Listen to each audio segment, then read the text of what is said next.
สบายดีมีพบพ้อเสือดำคือเก่าเสือดำเก็บภาพจากเมืองเซโปนบ้านอารางใหญ่บางบ่อนตามบ้านตามเมืองยังคงใส่กระดงพัดเข่าอยู่เนาะพี่น้องเนาะเพราะว่ามันห่างไกลจากโคงซีแต่ว่าใส่โคงซีน้อยอยู่แต่ว่ามันออกบ่หมดนะก็เลยใส่กระดงพัดเอาแกบเข้าปลายออก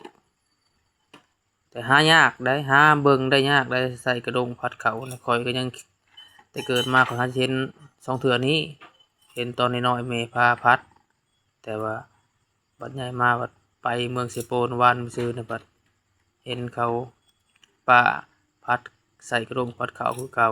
โอ้เลยเก็บภาพนี้สวยๆงามๆมาฝากเนาะเป็นจังไดก็ส่งคอมเมนต์มาบอกเนาะ